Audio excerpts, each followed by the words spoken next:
السلام علیکم ورحمۃ اللہ وبرکاتہ۔ سبق نمبر 27 وقف کا بیان۔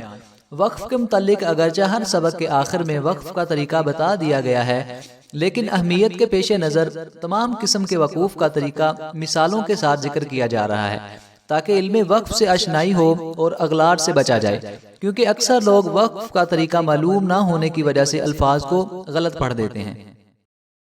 زبر پر وقف، دو زبر پر وقف، پیش اور دو پیش پر وقف، زیر اور دو زیر پر وقف، گولتا پر وقف، جزم پر وقف، حرف وقف سے پہلے حرف مد ہو، حرف وقف سے پہلے حرف لین ہو۔ زبر پر وقف، جس کلمے کے آخر پر ایک زبر ہو اسے وقف کی صورت میں ساکن کر کے پڑھیں، جیسے فرض سے فرض وغیرہ۔ دو زبر پر وقف، جس کلمے کے آخر پر دو زبر ہوں اسے وقف کی صورت میں الف سے بدل کر الف کے برابر ہی لمبا کر کے پڑھیں، جیسے جنفن سے جنف وغیرہ۔ زیر اور دو زیر پر وقف، جس کلمے کے آخر میں ایک زیر یا دو زیر ہوں اسے وقف کی صورت میں ساکن کر کے پڑھیں، جیسے قمری سے قمر اور بیدمن سے بیدم وغیرہ۔ پیش اور دو پیش پر وقف، جس کلمے کے آخر پر ایک پیش یا دو پیش ہوں اسے وقف کی صورت میں ساکن کر دیں، جیسے رسولو سے رسول اور ملکن سے ملک وغیرہ۔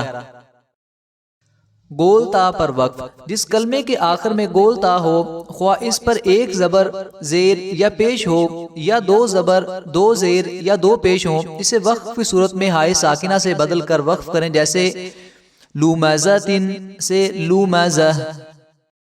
جزم پر وقف، جس کلمے کے آخر پر جزم ہو اسے وقف کی صورت میں اسی طرح پڑھیں، جیسے ماہیہ وغیرہ، یعنی سانس بند کر دیں گے۔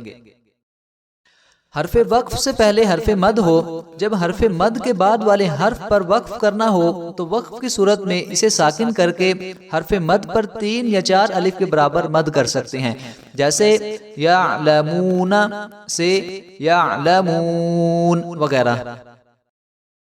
حرف وقف سے پہلے حرف لین ہو، جب حرف لین کے بعد والے حرف پر وقف کرنا ہو تو اسے ساکن کر کے وقف کی صورت میں حرف لین پر مد بھی کر سکتے ہیں، جیسے قریشن سے قریش۔